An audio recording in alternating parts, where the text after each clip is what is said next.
Sementes de Fé. Com o Bispo Oídes José do Carmo. Olá, meus amados, quero abraçá-los na graça e na paz do Senhor. Convidá-los a uma leitura na Palavra de Deus, no Evangelho de Marcos, capítulo 3, os versículos 13 a 15. E subiu ao monte e chamou para si os que ele quis, e vieram a ele. E nomeou 12 para que estivessem com ele e os mandasse a pregar. E para que tivesse o poder de curar as enfermidades e expulsar os demônios. Muito bem, meus amados, que nos prestigiam nessa hora, nos assistindo certamente em razão de ter sede de Deus, das coisas do Senhor, e querer ser edificado, consolado e até exortado pela palavra do Senhor. E tenho nessa oportunidade essa palavra de Deus, quando o Senhor Jesus, praticamente no início do seu ministério, ele já conseguia agregar multidões em volta dele, em razão do seu ensino, da sua pregação, mas sobretudo em razão dos milagres que ele estava operando. O certo é que uma multidão seguia Jesus por onde quer que ele andasse. E nessa oportunidade, a Bíblia diz aqui nesse texto que Jesus subiu ao monte. Muitas vezes o Senhor Jesus usou esse expediente de subir ao monte, porque na ocasião não tinha um sistema de comunicação como temos hoje, né, para potencializar a voz de Jesus. Então aquela acústica da montanha facilitava a sua pregação. E dessa feita Jesus subiu ao monte. E a palavra diz aqui que ele chamou para si os que ele quis. Na verdade, o Senhor sempre quer salvar a todos os homens. A palavra diz que Deus quer que os homens se salvem, que todos os homens se salvem e cheguem ao pleno conhecimento da verdade. Mas aqui há um caso específico, que o Senhor chamou para si os que ele quis para estar andando com ele mais de perto. Da multidão que o seguia, ele escolheu um número reduzido de pessoas para estarem mais próximo dele. Aqui diz para estar com ele, para conviver com ele, noite e dia, dia e noite. Não apenas para desfrutar da sua presença, mas para poder aprender com Jesus. O ministério de Jesus na terra não seria tão longo. Duraria, como sabemos, pouco mais de 3 anos de efetivo ministério, de ensino, de pregação e de milagres. Mas a obra que ele iniciou teria que ter continuidade. Então o Senhor já estava prevendo a sequência da obra de Deus na terra, e aí escolheu esses homens para estar treinando essas pessoas.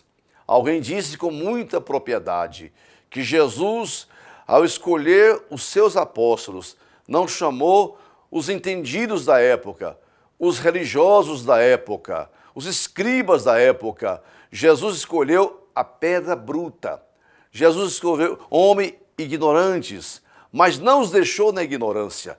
Desenvolveu neles um alto grau de conhecimento, de saber, para poder dar continuidade ao seu ministério.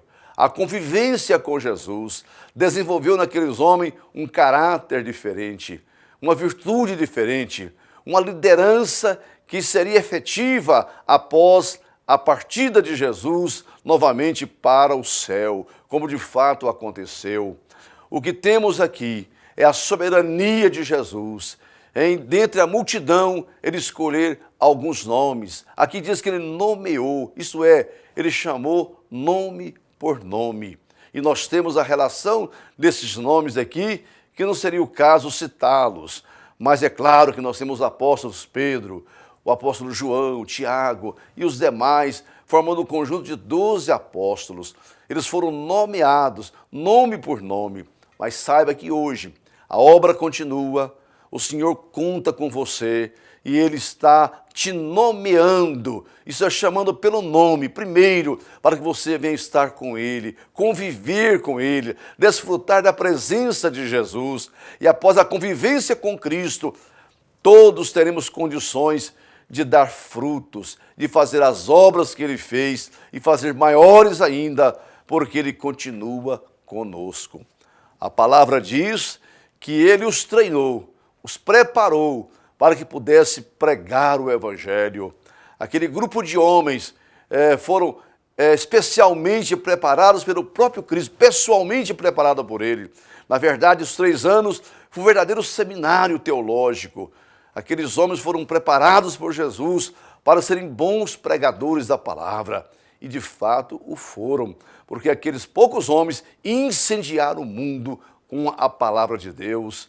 Todo mundo conhecido na época do primeiro século ouviu o testemunho a respeito de Cristo da boca desses homens que desfrutaram pessoalmente da convivência, porque para estar com Ele, antes de nós partirmos para falar dele, temos que estar com Ele, conviver com Jesus, ter experiência. Só aqueles que foram tocados por Cristo, aqueles que têm o caráter cristão, pode realmente falar de Deus, do amor de Deus, por experiência própria. E foi isso que aconteceu. Mas não somente eles foram preparados para pregar o Evangelho. Aqui diz que eles foram enviados, treinados, capacitados para curar as enfermidades. Porque o Evangelho de Jesus não consiste apenas em palavras, mas em demonstração de espírito e de poder. Paulo disse isso claramente em uma de suas cartas, que a pregação não é apenas uma coisa teórica, não, ela é prática, ela é efetiva na vida das pessoas. O Evangelho é poder de Deus para a salvação de todo homem, é verdade, mas o Evangelho também é poder de Deus para curar as enfermidades. Foi isso que Jesus realizou e é exatamente isso que Ele queria que os apóstolos dessem continuidade. Mas a palavra diz também aqui que eles foram preparados, capacitados, treinados por Jesus para expulsar demônios.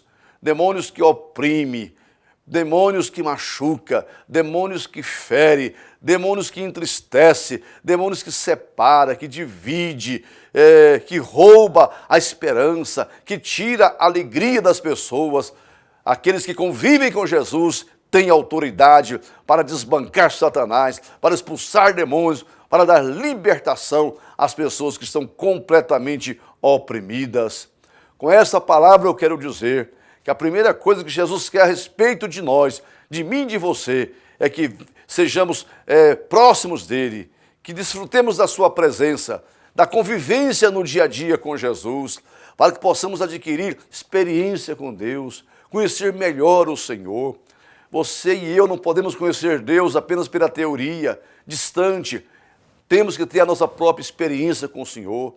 Já no Antigo Testamento se dizia, através do profeta, conheçamos e prossigamos em conhecer o Senhor nosso Deus.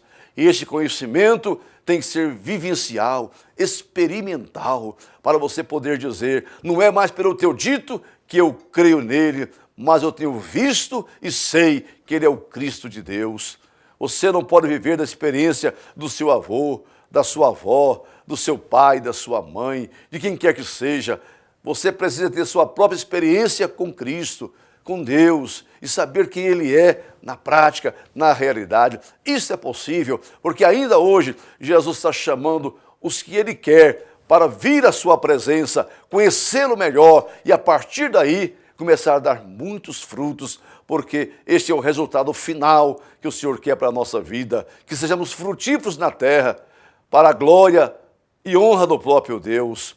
O Senhor está preparando um grande exército nessa última hora da igreja na terra, para poder fazer exatamente o que foi feito no primeiro século da igreja. Homens preparados, que conhecem na verdade o Senhor, para falar do amor de Deus para as multidões perdidas e também ter autoridade no céu para curar enfermos, expelir demônios e libertar o povo de toda forma de opressão.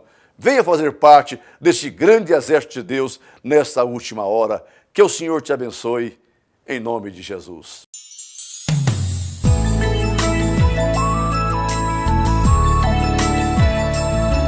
Sementes de fé. Com o bispo Oídes José do Carmo.